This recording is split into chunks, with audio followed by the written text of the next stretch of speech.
दी bright future teaching centre में आप लोग का एक बार फिर से स्वागत है। आज मैं क्लास 12th के सारणिक का एक महत्वपूर्ण ही पॉइंट है त्रिभुज का क्षेत्रफल, वो बताएंगे। देखिए, त्रिभुज का क्षेत्रफल हम लोग क्लास 10th में भी निकालना सीखे थे। उसमें होता है कि निर्देशांक अगर x1 y1 x2 y2 x3 y3 है तो उसमें हम लोग त्रिभुज का क्षेत्रफल जो निकालते थे उस समय फॉर्मूला इस तरह से सीखते थे। 1/2 है x1 और y2 माइनस में y3 plus x2 y3 minus में y1 plus x3 y1 minus में y2। ये है। अब जो है यही बात को सारणिक के रूप में अगर लिखना चाहेंगे, अभी जो है थोड़ा सा मतलब तरीका अलग रहेगा, फार्मूला वही चीज़ है। इसको हम लोग ऐसे लिखेंगे, निर्देशांक है x1 y1 x2 y2 x3 y3, तो ये सारणिक के रूप में लिखेंगे x1 x2 x3 y1 y2 y3 और एक लाइन में 1 1 सिर्फ लेते हैं, ठीक है। 1/2 यहाँ रहेगा। ये हो गया। मतलब ऐसे ये भी त्रिभुज का क्षेत्रफल हम लोग निकालते थे। अब हम लोग यही क्षेत्रफल को इस सारणिक विधि से निकालेंगे, तो उसमें निर्देशांकों का एक रो या कॉलम में, एक ये इसको कॉलम में लिखे हैं हम, रो में भी लिखने दे, कोई दिक्कत नहीं होगा। 1 1 को इधर भी लिख दें, मतलब एक निर्देशांक को एक रो में या कॉलम में और y निर्देशांक को एक रो और कॉलम में, एक में 1 1 रहेगा। तो यह गया। अब है ध्यान रखना कि ये जो जैसे उस समय भी निकालते थे तो इसका मान प्लस आया माइनस आया, हम लोग लेंगे प्लस में, क्योंकि क्षेत्रफल कभी माइनस में नहीं होता है। तो इस तरह से क्या करना है, इसका धनात्मक मान ही, ऋणात्मक आएगा ही, तो क्या लेना है हमें, सिर्फ और सिर्फ धनात्मक मान लेना है, ठीक है। तो ये फार्मूला तो हम देख दिए। नोट में एक बात हम लिख लेंगे कि क्षेत्रफल का सदैव निरपेक्ष मान ही लेते हैं, ठीक है। निरपेक्ष मान मतलब हमेशा प्लस में, क्षेत्र का सदैव निरपेक्ष मान मतलब मॉड में जैसे हम लिखते हैं ना, निरपेक्ष मान ही लिया जाता है, ठीक है। एक बात ये ध्यान रखना है इसमें। और दूसरा बात है कि अगर कभी क्षेत्रफल दिया हुआ है और क्षेत्रफल दिया हुआ है और उससे त्रिभुज से संबंधित कोई निर्देशांक या और कुछ बात निकालना हो, तो वैसे समय पर हम लोग क्षेत्रफल का दोनों मान प्लस और माइनस दोनों लिखेंगे। होगा कि यदि क्षेत्रफल दिया हो और अन्य बात पता करना हो तो क्षेत्रफल का धनात्मक और ऋणात्मक दोनों मान लेते हैं। धनात्मक और ऋणात्मक दोनों मान लेकर गणना करते हैं, ठीक है। ये ध्यान रखना है, दोनों मान लेकर गणना करते हैं। और उसके बाद तीसरा बात है कि अगर ये 3 गो रेखा, अगर 3 गो लाइन संरेख है तो उसका क्षेत्रफल क्या होगा, 0 होगा। ये कहेंगे कि 3 संरेख बिंदुओं से बने त्रिभुज का क्षेत्रफल 0 होगा। बने त्रिभुज का क्षेत्रफल यानी शून्य होगा, ठीक है। ये 3 बात ध्यान रखना है। अब देखिए, शून्य जब होगा तो जान गए, तो शून्य का मतलब जैसे अगर मान के चलिए ये त्रिभुज संरेख बिंदु है, अगर 3 गो लाइन संरेख लेते हैं, जैसे कि देखा जाए कि ये हो गया, यहाँ मान लेते हैं ए हो गया x1 y1, ये हो गया b x2 y2, यहाँ हो गया c x3 y3। अब यहाँ ABC तो त्रिभुज बनेगा नहीं, लेकिन अगर मान लिया कहा जाए कि अब यहाँ ABC संरेख है तो ये त्रिभुज ABC बनेगा नहीं, इसका मतलब इसका एरिया 0 होगा। तो ऐसी स्थिति में अगर 3 बिंदु संरेख है तो कहेंगे ना कि यहाँ त्रिभुज ABC का क्षेत्रफल बराबर क्या होगा, 0, क्योंकि ABC संरेख है। या अगर क्षेत्रफल 0 आ गया तो संरेख है, मतलब संरेख दिया तो क्षेत्रफल 0 आ, क्षेत्रफल 0 आ गया तो संरेख है। तो जानते हैं क्षेत्रफल हम लोग क्या निकालते हैं, 1/2 x1 x2 x3 y1 y2 y3 1 1 1 बराबर 0। अब देखिए यहाँ तो 1/2 का रहने या न रहने से कोई फर्क है नहीं, तो इस बात को हम ऐसे भी लिख सकते हैं x1 x2 x3 y1 y2 y3 1 1 1 बराबर में 0। मतलब हम ये हो गया हमारा संग्रह का फॉर्मूला। अगर हम सिर्फ इसका मान निकाले सारणी का तो 1/2 छोड़ के 0 आ गया, तो 1/2 से गुना करने पर भी 0 ही आएगा। तो इससे हम पता कर सकते हैं कि रेखा बिंदु जो है वो संरेख है कि नहीं।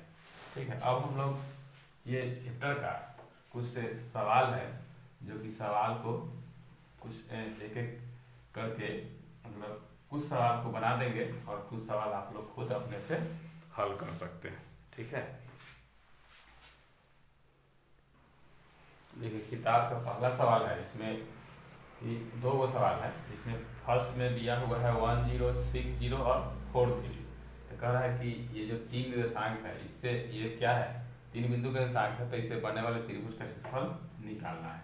ठीक है, तो क्लियर है। यहाँ x1 y1 x2 y2 x3 y3 की जगह पर है। यहाँ अगर आप लिखना चाहें समझने के लिए लिख लेते हैं। यहाँ देखिए x1 y1 की जगह पर क्या है 1 0 है।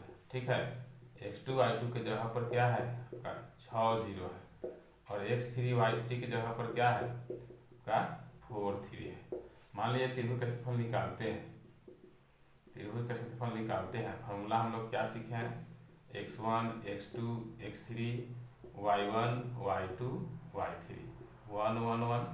क्लियर है। यहाँ आप देख रहे हैं x1 x2 x3 की जगह पर क्या है, तो यहाँ आप अभी देखते हैं 1 है 6 है 4 है, फिर यहाँ y1 y2 की जगह पर 0 है और 3 है। यहाँ तो 1 1 लिख देना है। ये है, हम लोग ये सीख चुके हैं। अब इसको सारणिक है, ये सारणिक है, बहुत परेशानी तो है नहीं। इसमें हम चाहें तो यहाँ देखें 2 0 है, तो ये कॉलम लेके भी हल कर सकते हैं, जल्दी हो जाएगा। ऐसे कोई भी लेके हल कर सकते हैं। मान लीजिए आपको ये बीच वाला है, ये लेके हल करने में कठिनाई है, तो आप दूसरा लेके भी हल कर सकते हैं। ये सब अंक है, ज़्यादा कोई परेशानी नहीं है। अब देखिए मान लीजिए हम ये लेके हल करते तो जानते हैं कि यहाँ वाला तो माइनस होगा, बीच वाला है माइनस प्लस, तो ये माइनस, तो 0 लेंगे। माइनस में 0 लेते हैं अगर, तो ये बंद हो जाएगा ना सब, तो 6 1 4 1। ठीक है, और फिर यहाँ ये बीच वाला तो प्लस में 0 होगा। अब ये चारों बंद हो जाएगा, ये बंद 1 1 4 1, तब 3, फिर 3 माइनस में हो जाएगा। ठीक, जान रहा है। यहाँ रखते प्लस में, माइनस में प्लस में लेते 3 लिए, तब फिर क्या हो जाएगा 3 लेंगे तो ये बंद, तो क्या हो जाएगा 1 1 6 1।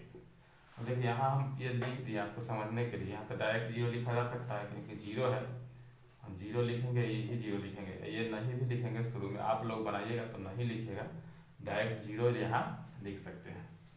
-3 है, ये देखेंगे 1 × 1 तो 1 हो जाएगा, माइनस में 6, तो ये क्या आ गया -3, और ये हो जाएगा -5। कितना आ गया 15 इकाई हो जाएगा, इकाई का स्क्वायर, ये हो गया क्षेत्रफल। अब इसी तरह से आप दूसरे सवाल को भी बना सकते हैं। मान लीजिए इसी में आप ऐसे करके भी अगर निकाल रहे हैं, मान लीजिए आप यहाँ 1 से ही लेके निकाल रहे हैं, तो 1 लीजिएगा तो क्या हो जाएगा, ये 0 1 3 1, -6 लीजिएगा तो 0 1 4, ये क्या लिखे 0 1 3 1, जब 6 लेंगे तो 0 1 3 1 होगा। ठीक है, इसमें भी वही आ गया। यहाँ थोड़ा 0 1 3 1, ऐसे भी 0 1 3 1 ही आएगा, प्लस में 4 लेंगे फिर तो 0 1 0 1। अब देखिए इसमें यह है 1 तो हो गया, ये 0 माइनस में 3, यहाँ 6 हो जाएगा तो 0 माइनस में 3, यहाँ हो जाएगा 4 तो 0 माइनस में 0, तो ये कितना आ गया, ये हो गया -3, और ये हो जाएगा -6 और -3, और ये तो 0 हो जाएगा ना, तो यहाँ हो जाएगा 0। अब -3 और 6 3 18, प्लस में हो जाएगा माइनस, ताकि 15 इकाई आ गया। ठीक है, किसी भी तरह से हम कोई भी कॉलम रो लेके बढ़ा सकते हैं, क्षेत्र आंसर उतना ही आएगी। देखिए उसी पाठ का ये 2 नंबर क्वेश्चन है, जिसमें कि दर्शाना है कि बिंदु ए बी प्लस सी है, बी सी प्लस ए, और यहाँ सी है सी प्लस ए जो है वह संरेख है। ठीक है, ये संरेख दिखाना है। अब है संरेख दिखाना है, तो संरेख के लिए हम लोग जानते हैं कि एबीसी का क्षेत्रफल निकालेंगे। अगर 0 आ गया तो क्या हो जाएगा, एबीसी संरेख होगा। अब देखिए इसको सॉल्व करते हैं, क्या लिखेंगे कि दिया है क्या है, ए का निर्देशांक कितना दिया है, ए का निर्देशांक है ए बी प्लस सी, ठीक है। बी का निर्देशांक है बी सी प्लस ए, और सी का निर्देशांक है सी ए प्लस बी, ठीक। तो आखिर ये जान रहे हैं आप, यही है x1 y1 की जगह पर, यही है x2 y2 की जगह पर, और यह है x3 y3 के जगह पर। तो आप एबीसी का क्षेत्रफल निकालेंगे, ठीक है। तो यहाँ आप निकालना चाहेंगे, यहाँ देखेंगे कि त्रिभुज ए बी सी का क्षेत्रफल निकालते हैं। या बताए थे आप लोग को कि डायरेक्ट हम इसका मान भी निकाल सकते हैं। एबीसी का क्षेत्रफल निकालेंगे तो 1/2 ये वाला हो जाएगा, देखिए A B C, B plus C, C plus A plus B है, यहाँ तो 1 1 1 हो जाएगा। ये हो गया क्लियर। अब आप देखेंगे इसमें बताए थे सारणी को हल करने के लिए 1 1 1 रहे, कभी भी रो दो रो कॉलम को घटा लेते हैं, तो ए माइनस बी करेंगे और यहाँ बी माइनस में सी करेंगे, मतलब फर्स्ट रो में से दूसरा रो, दूसरा रो में से तीसरा रो घटाएंगे। यहाँ बी प्लस सी में से सी प्लस ए घटेगा, देखिए बी प्लस सी या माइनस में सी प्लस ए है तो माइनस हो जाएगा। यहाँ सी प्लस ए माइनस में ए प्लस बी है तो माइनस भी हो जाएगा, 1 माइनस में 1 1 माइनस में 1, यहाँ सी हो गया, ए प्लस बी हो गया, यहाँ 1 हो गया। संक्रिया क्या की है, R1 की जगह पर R1 माइनस में R2, R2 की जगह पर R2 माइनस में R3 किए। यहाँ क्या हो गया, यह आ गया ए माइनस बी, यहाँ भी यहाँ हो जाएगा बी माइनस में ए, यहाँ हो जाएगा 0, यहाँ हो जाएगा बी माइनस में सी, यहाँ हो जाएगा सी माइनस में बी, यहाँ 0 सी, और यहाँ हो जाएगा ए प्लस बी और 1, ठीक है। अब आप देख रहे हैं इधर इसने इसके बाद अगर लिखना हो तो यहाँ देख रहे हैं ए माइनस बी, बी माइनस सी कॉमन हो जाएगा, इसमें लिख देते हैं यहाँ 1/2 है, यहाँ आप कॉमन ले लीजिए ए माइनस बी, और ये कॉमन रहेगा बी माइनस में सी, क्या बचेगा, यहाँ 1 बचेगा, यहाँ -1 बचेगा, यहाँ 0 होगा, यहाँ 1 बचेगा, यहाँ -1, यहाँ 0, और यहाँ सी, यहाँ ए प्लस बी है, और यहाँ 1 है। -1 इसलिए बचा कि यहाँ बी माइनस सी कॉमन यहाँ है तो सी माइनस बी, तो यह आ गया 1/2 ए माइनस बी और बी माइनस में सी। देख रहे हैं इसमें 2 0 है, एगो है तो सिर्फ इसी का हल लिखाएगा 1 माइनस 1 1 माइनस 1, तो ये हो जाएगा 1/2 ए माइनस बी, बी माइनस सी, ये हो जाएगा -1 ये +1, ताकि क्या आ गया 0 होगा, ये तो पूरा 0 हो जाएगा ना, इसमें 1/2 ए माइनस बी और बी माइनस में सी इंटू 0, तो पूरा आ गया 0, 0 जब आ गया तो इसका फल, तो इसका मतलब ए बी सी क्या हुआ, संरेख हुआ। तो आप इसके नीचे लिख सकते हैं कि इसीलिए क्या है, इसीलिए ए बी सी क्या है, संरेख है, ठीक है। ऐसे आप बनाएंगे। आप देखिए जैसे यहाँ जो है आप चाहें तो ऐसे भी निकाल सकते हैं, ये जो है त्रिभुज एबीसी का क्षेत्रफल हम नहीं निकालेंगे, यहाँ डायरेक्ट हम लोग ऐसे भी लिख सकते हैं। यहाँ डायरेक्ट लिखेंगे, ये जो जानते हैं यहाँ जो लिखे थे x1 y1, ये तब मान लीजिए ऐसे है x2 y2, और ये हो जाएगा x3 y3, x1 x2 x3 y1 y2 y3 1 1 1 है। यहाँ से हम लोग a b c निकालते हैं, b प्लस सी निकालते हैं, c प्लस ए निकालते हैं, a प्लस बी निकालते हैं, 1 1 1 निकालते हैं। चाहेंगे कोई संक्रिया नहीं भी करें हम, तो ऐसे भी हम हल करेंगे यहाँ से, तो आपका 0 आ जाएगा, ठीक है। आप ये लेके भी अगर हल करते हैं, मैंने संक्रिया नहीं किया, हल करते हैं डायरेक्ट, तो डायरेक्ट हल करेंगे। देखिए a लेंगे तो इसमें आ जाएगा ना आपका c प्लस ए, माइनस में ए वाला आ जाएगा, माइनस में ए माइनस बी, और बी लेंगे तो ये बंद होगा, तो आ जाएगा बी प्लस सी माइनस में ए माइनस बी। फिर यहाँ सी लेंगे तो यहाँ भी वही आएगा बी प्लस सी और माइनस में सी माइनस ए, क्लियर है। ए से ए खत्म, ए इंटू आ गया सी माइनस बी, और यहाँ माइनस में बी इंटू आ गया सी माइनस में ए, और यहाँ आ गया प्लस में सी इंटू यहाँ सी से सी कट के बी माइनस में ए आएगा। अब आप गुना करके देख लीजिए, इसको ए सी हो जाएगा, ये ए बी हो जाएगा, ये बी सी हो जाएगा, ये प्लस में ए बी हो जाएगा, ये प्लस में बी सी हो जाएगा, और ये माइनस में ए सी हो जाएगा। देखिए ए सी प्लस में यहाँ माइनस में, ए बी माइनस में यहाँ प्लस में, बी सी यहाँ माइनस में यहाँ प्लस में, आ गया ना जीरो, तो जीरो आ गया। तो इसलिए क्या हुआ, ए बी सी क्या है, संरेख है। ठीक है, आप इस तरह से भी बना सकते हैं।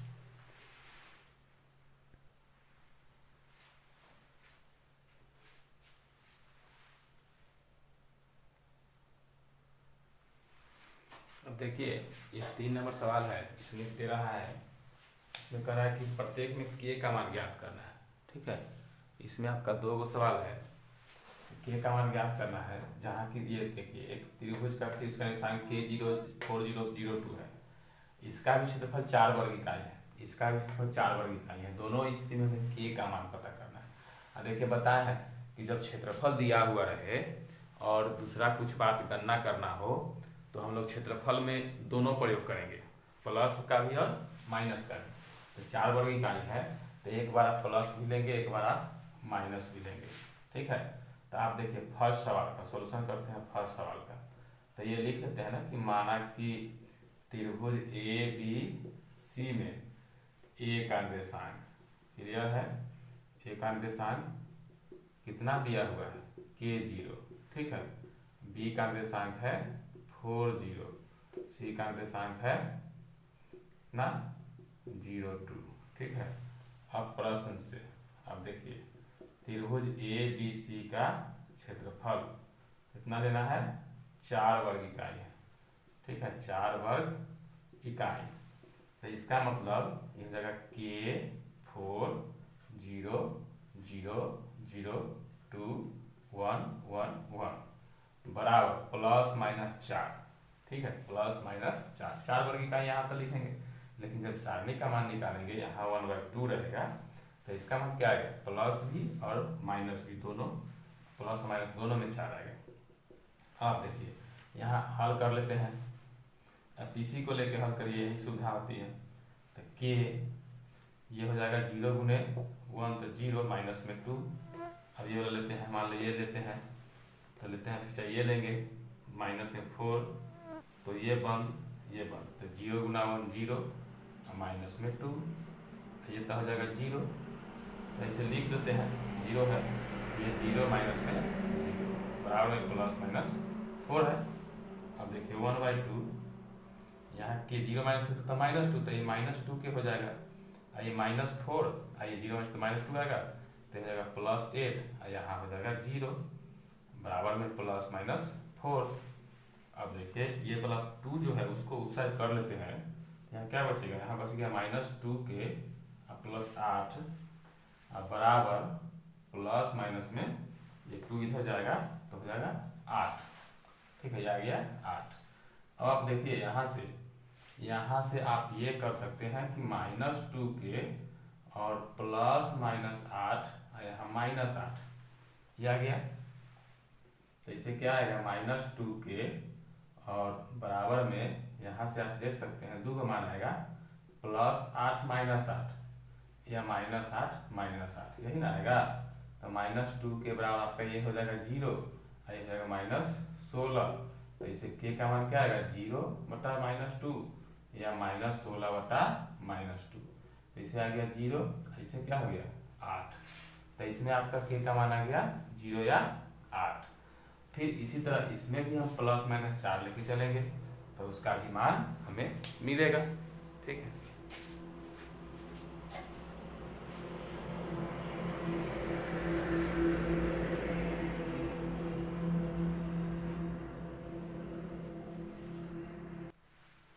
अब देखेंगे यहाँ जो सवाल है चौथा नंबर की सारणियों का प्रयोग करके 1 2 और 3 6 को मिलाने वाली रेखा का समीकरण निकालें। मतलब मान लीजिए कि यहाँ बिंदु है A 1 2, यहाँ है बिंदु B 3 6। ठीक है, तो ये कह रहा है कि दोनों को मिलाने वाली रेखा का समीकरण ज्ञात करें। तब कैसे ज्ञात करेंगे, इसी लाइन में हम एक तीसरा बिंदु अपना मन से मान लेते हैं x y। मान लीजिए बिंदु P है जो कि क्या है, AB पर ही है x y, ऐसा लिखेंगे। देखिए कि बिंदु ए का निर्देशांक क्या है ये मान लेंगे, क्या दिया हुआ है आपका 1 2 दिया हुआ है, ठीक है। और बी का निर्देशांक 3 6 है, ठीक। और एक अन्य बिंदु ए बी पर एक अन्य बिंदु मान लेते हैं, ए बी पर एक अन्य बिंदु क्या है, एक अन्य बिंदु पी एक्स वाई है, ठीक है। ए बी पर माना कि यहाँ लिखते हैं एवं माना कि यहाँ कि माना कि ए बी पर एक अन्य बिंदु पी एक्स वाई है। तो इसे हम लोग निर्दिष्ट, ये आखिर एक ही लाइन पर है तो इसलिए क्या होगा पी ए बी, यानी कि आप ए पी भी कहिए या पी ए बी कहिए, ए पी बी का क्षेत्रफल बराबर क्या आ जाएगा 0। तो यानी कि 1/2 लिखेंगे 1 x 3, फिर यहाँ लिखेंगे 2y 6 1 1 1 बराबर 0। आखिर ये एक लाइन पर है तो यहाँ सबका पहला निर्देशांक 1 x 3 2y 6 0। अभी 1/2 तो हो जाएगा तो 0 हो ही जाएगा। तो ऐसे हम इसी को लेकर हल करते हैं, यहाँ 1 लेंगे तो ये वाला लिखाएगा, तो देखिए y गुने 1 तो y माइनस में 6। अब ये वाला लिखेंगे -x। हम ये कॉलम लेके हल कर रहे हैं, ये बंद तो हो जाएगा 2 गुने 1 तो 2 माइनस में 6। फिर ये +3 लेंगे तो ये बंद 2 गुने 1 माइनस में y बराबर 0, ये हो जाएगा। अब ये क्या आ गया y माइनस में 6, ये हो जाएगा 2 माइनस में 6 तो -4 माइनस 1 तो +4x हो जाएगा। ये हो जाएगा ये 3 गुना 6, ठीक है, माइनस में 3y बराबर 0, ये हो गया। अब देखिए आप ब्रैकेट तोड़ लीजिए, y माइनस में 6 ये हो गया, और तब हो गया यहाँ प्लस में 4x प्लस में 6 माइनस 3y बराबर 0। अब आप देख सकते हैं 4x, और यहाँ देखिए y में से 3y घटेगा तो -2y, ये 6 से 6 खत्म हो गया बराबर 0। इसमें आप 2 कॉमन लीजिए तो 2x माइनस में y बराबर 0, तो यहाँ आ गया आपका 2x माइनस वाई बराबर 0। यही आ गया समीकरण। इसी टाइप से इसमें एक और सवाल है, ऑब्जेक्टिव है कि यहाँ दिया हुआ कि शीर्ष बिंदु 2 6 5 4 के 4 वाले त्रिभुज का क्षेत्रफल 35 वर्ग इकाई है। जो हम लोग 3 नंबर सवाल बताए हैं तो उसमें क्षेत्रफल दिया हुआ है, 5 नंबर ऑब्जेक्टिव है क्योंकि उसका 35 वर्ग इकाई है। तो उसी तरह से हम 35 प्लस माइनस करके हम उस सवाल को बना सकते हैं। देखेंगे यहाँ 5 नंबर सवाल भी, शीर्ष बिंदु 2 6 5 4 और के 4 वाले त्रिभुज का क्षेत्रफल है 35 वर्ग इकाई। तो आपको बताना है कि के का मान इन चारों में से कौन होगा। तो देखिए अभी ऑब्जेक्टिव है, शॉर्ट में आते हैं, यहाँ लिखेंगे ये क्षेत्रफल का हो जाएगा 1/2 2 5 और के -6 है, फिर 4 है, फिर 4 है 1 1 1 देंगे, और क्षेत्रफल क्या लेंगे प्लस माइनस 35, तो 1/2 तो हो जाएगा तो 70 हो जाएगा। आप इसको हल करेंगे आप, ठीक है।